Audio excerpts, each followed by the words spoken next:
Bom dia com Cristo. Que Deus abençoe você, a sua casa, nesta segunda-feira, início de semana. Que Deus abençoe você, que Deus abençoe a sua casa em nome do Senhor Jesus e creia, dias melhores virão em nome do Senhor Jesus. Seja bem-vindo a mais uma live e tenho certeza que Deus vai falar contigo nessa manhã.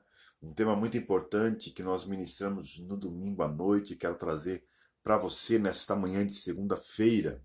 E creia que Deus tem bênção para você e para a sua casa. Então vem chegando, vai compartilhando agora, né? Vai compartilhando para os seus amigos, para que a gente venha levar essas boas novas notícias de Jesus para aqueles que precisam. Seja bem-vindo em nome de Jesus. É um tempo que eu quero orar por você, quero orar pela sua casa e tenho certeza que Deus vai abençoar você.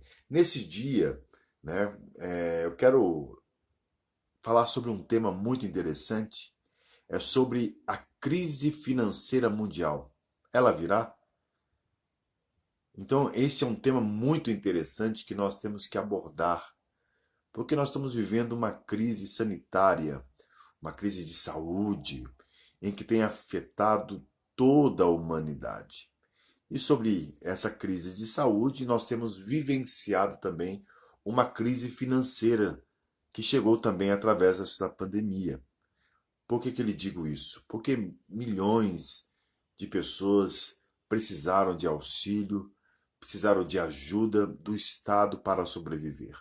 Isso não só no Brasil, mas em todo o mundo. Nações investiram trilhões, como os Estados Unidos, em seu povo. O Brasil também investiu bilhões no seu povo e outros países que também investiram ajudando a nação. E observando toda a situação, os recursos vão se acabando, empresas estão se fechando. Então nós vivemos numa situação muito difícil. Mas eu quero compartilhar com você algo muito interessante que a palavra de Deus diz sobre tudo isso que vivenciamos e como nos devemos, como a gente deve se preparar para esses dias. Lá em Atos, capítulo 11, versículo 27 ao 30, Atos 11, 27 ao 30 diz assim: Atos 11, 27 ao 30. Veja lá que interessante a palavra de Deus. Naqueles dias, alguns profetas desceram de Jerusalém para Antioquia. Um deles, Agabo, levantou-se pelo Espírito e predisse que uma grande fome sobreviria a todo mundo romano, o que aconteceu durante o reinado de Cláudio. Os discípulos, cada um segundo as suas possibilidades, decidiram providenciar ajuda para os irmãos que viviam na Judéia. E o fizeram enviando as suas ofertas aos presbíteros pelas mãos de Barnabé e Saulo. Olha que interessante. Quando Deus levanta profetas, o profeta ele serve para advertir, para nos preparar para qualquer situação que possa acontecer sobre as nossas vidas. O profeta não vem para assustar. Deus sempre vai usar profetas para alertar sobre julgamentos iminentes, a fim de que o povo de Deus se prepare para não receber a ira de Deus, para que venha se preparar para os dias difíceis também. Amós capítulo 3, versículo 7 diz assim: Certamente, o Senhor soberano não faz coisa alguma sem revelar os seus planos aos seus servos, os seus profetas. Primeiro nós temos que entender quem era Agabo. Agabo era um discípulo de Jesus que estava no meio dos 70 que foram escolhidos para levar as boas novas de Jesus às outras cidades. E ele se encontrava em Jerusalém e ele trouxe esta palavra, essa profecia, dizendo que viriam dias de fome sobre o mundo romano. E é interessante que essa promessa se cumpriu, aconteceu, esse estado, essa crise veio.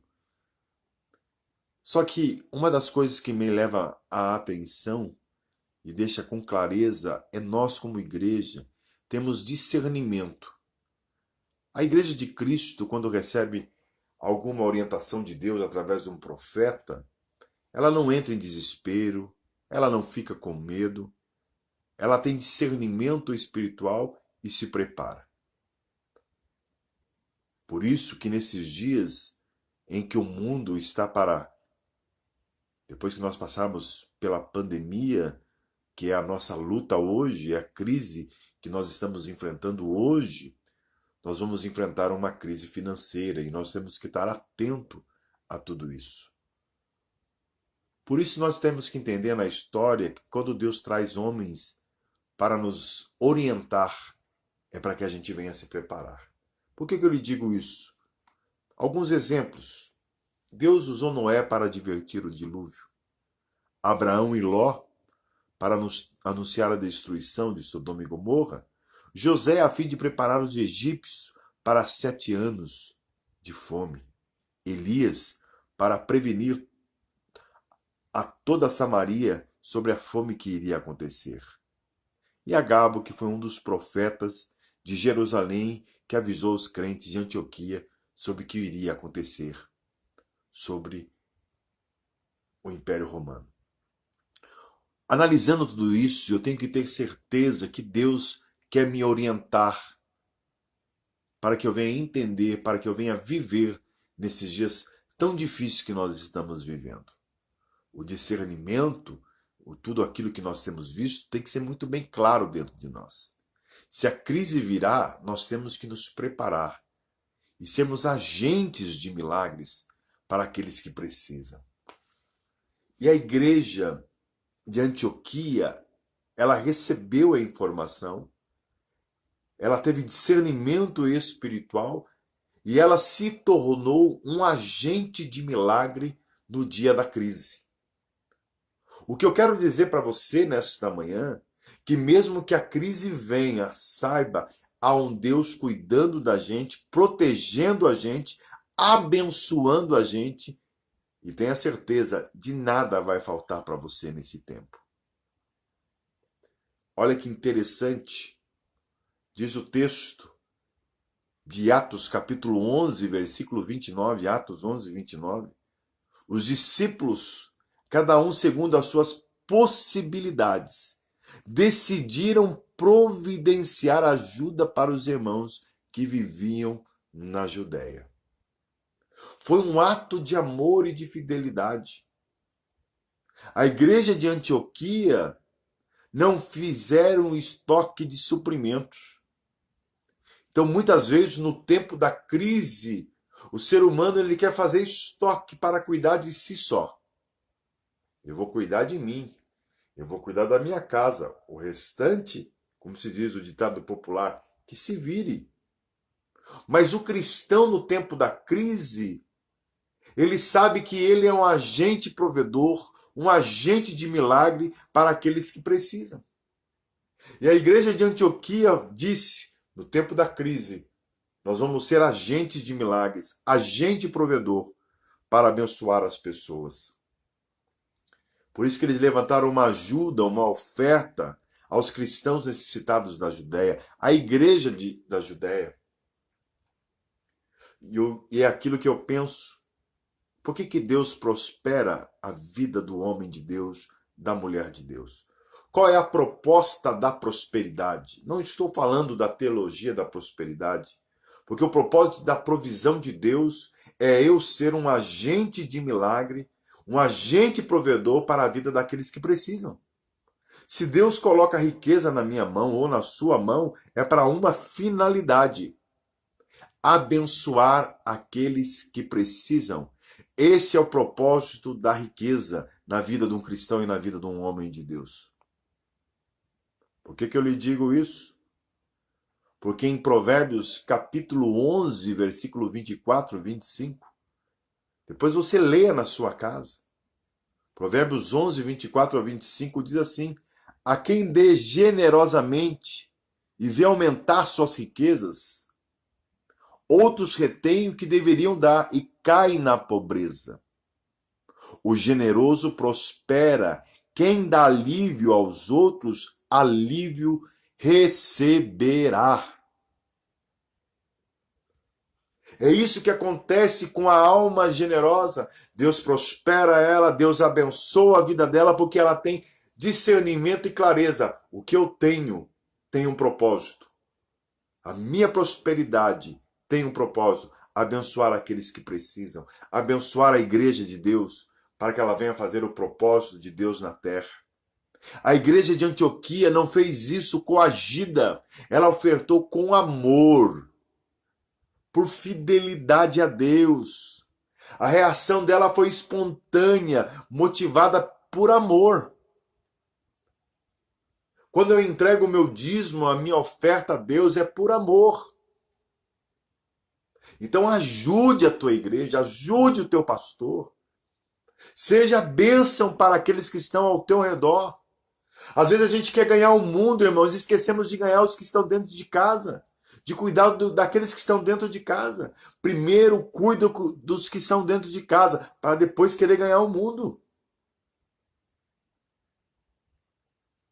A igreja de Antioquia tinha uma visão cristã do que é ser igreja de Cristo na terra. E é isso que nós temos que ter.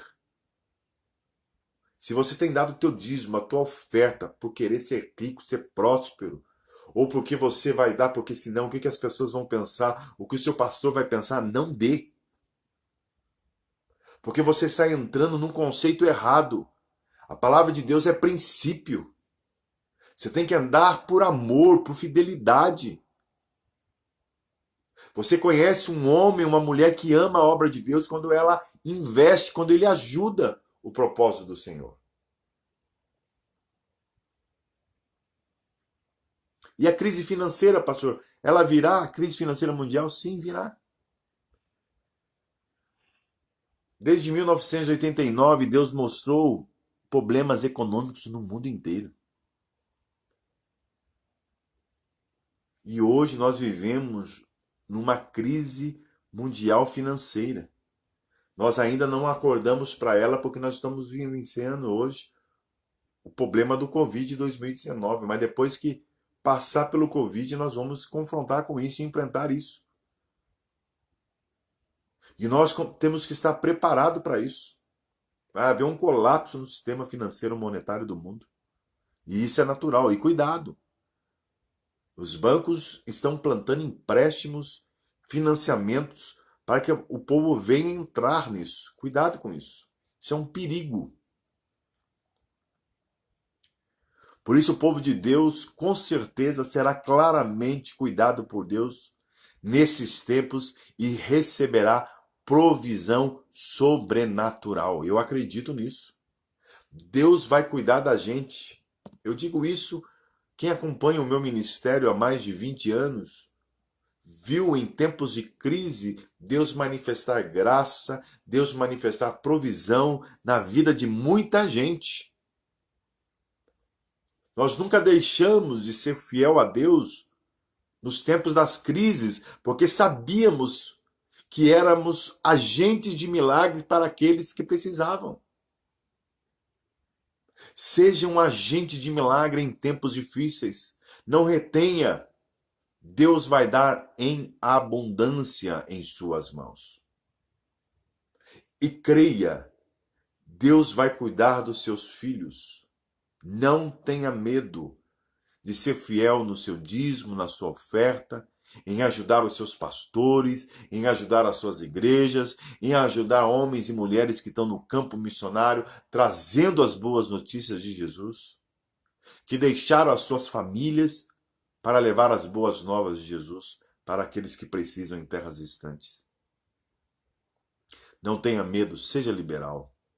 Creia, você vai desfrutar de uma grande provisão de Deus nesses tempos difíceis. Eu acredito nisso, porque enquanto a igreja estiver na terra, Deus vai cuidar dela, Deus vai suprir ela, porque o Espírito Santo de Deus vai estar ajudando ela para que as pessoas venham entender que Deus abençoa e cuida dos seus.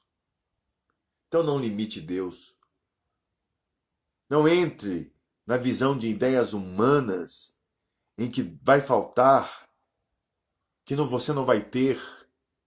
Viva a expectativa de Deus e Ele suprirá todas as vossas necessidades. Que você tenha o desejo, a alegria de contribuir na casa de Deus e ser fiel. Pastor, eu ganho pouco. Seja fiel no teu pouco. Deus não quer o teu muito. Deus não quer que você sacrifique aquilo que você não tenha. Deus quer que você seja fiel. Só isso. Seja fiel. Faça o teu melhor. Ouça a voz do Espírito, que ele falará com você o que você deve fazer. Mas dê o teu melhor para que Deus venha te abençoar nesses tempos difíceis. Eu quero encerrar essa palavra nesta manhã falando o que diz a palavra de Deus em Joel capítulo 2, do versículo 24 ao 27, e é isso que vai acontecer no meio da igreja nesses últimos dias. É na crise que tem que acontecer o sobrenatural. É na crise que vem os grandes milagres. São em dias difíceis que você vê o agir de Deus. Você vê o mover de Deus, o sobrenatural de Deus vindo sobre você e sobre a sua casa. A palavra de Deus diz em Joel capítulo 2, versículo 24 ao 27. As eiras ficarão cheias de trigo, os tonéis transbordarão de vinho novo e de azeite. Vou compensá-los pelos anos de colheitas que os gafanhotos destruíram, o gafanhoto peregrino, o gafanhoto devastador, o gafanhoto devorador e o gafanhoto cortador, e o meu grande exército que enviei contra vocês. O mesmo Deus que trata é o mesmo Deus que cura. Guarda isso dentro do seu coração. Vocês comerão até ficarem satisfeitos e louvarão o nome do Senhor, o seu Deus. Fez maravilhas em favor de vocês. E nunca mais o meu povo será humilhado. Então, vocês saberão que eu estou no meio de Israel. Eu sou o Senhor, o seu Deus, e não há nenhum outro. Nunca mais o meu povo será humilhado. Essa promessa é para mim e para você, que é Israel de Deus. A igreja de Cristo é a Israel de Deus nessa terra. Então, nesta manhã, não te preocupe com a crise que virá. Te preocupe em estar aliançado com Deus. Te preocupe em ser fiel com seus compromissos para com Deus. Não faça isso com medo. Não faça isso por regras. Faça isso por amor e por fidelidade. Fazendo assim, você vai atrair a bênção de Deus para a sua vida e para a sua casa. Tudo que plantamos, vamos colher. Creia, dias melhores virão com o Senhor Jesus. Amém? Eu quero orar por você. Eu quero que Deus abra os seus olhos, traga o discernimento para a sua vida. E que você venha entender o teu chamado na terra, o teu propósito. Alguns são chamados para enviar as boas notícias. Alguns são chamados para segurar o cesto, para cuidar dos discípulos de Jesus. Pense nisso e veja as maravilhas de Deus vindo sobre você e sobre a sua casa, em nome de Jesus. Senhor meu Deus, mais um dia na tua presença. Começamos uma semana entregando a nossa vida diante do Senhor, sabendo que o Senhor é um Deus que faz maravilhas. Sabemos que nós vamos enfrentar uma crise financeira mundial, mas sabemos que nós estamos cuidados pelo Senhor. Por isso, nesta manhã, abra os olhos dos teus filhos, traz a eles discernimento para vencer os dias difíceis. Em o nome do Senhor Jesus, quebre todas as barreiras, todas as cadeias, todas as adversidades que eles têm enfrentado. Ajude eles a vencer. Se há pessoas passando por lutas, dificuldades financeiras, Jeová Jiré levanta um anjo para ajudá-lo a sair dessa situação. Como o Senhor levantou a igreja de Antioquia para abençoar muita gente. Poderoso Deus, abençoa os teus filhos. Dê a eles uma semana abençoada, de milagres, de vitória. Que as maravilhas de Deus venham sobre eles. Que a graça de Deus venha sobre eles. É a minha oração em o nome de Jesus. Quebra o jugo e quebra as cadeias que impede deles entender a palavra que foi entregada para eles nessa manhã. Em nome de Jesus. Se existe alguém doente, que venha a ser curado agora, em nome de Jesus, de qualquer enfermidade no físico ou no emocional. Que o Senhor venha fazer milagres e maravilhas, em nome do Pai, do Filho e do Espírito Santo. Amém e amém. Deus abençoe você, que você tenha um dia abençoado, uma semana abençoada na presença de Deus. Deus abençoe, em nome de Jesus.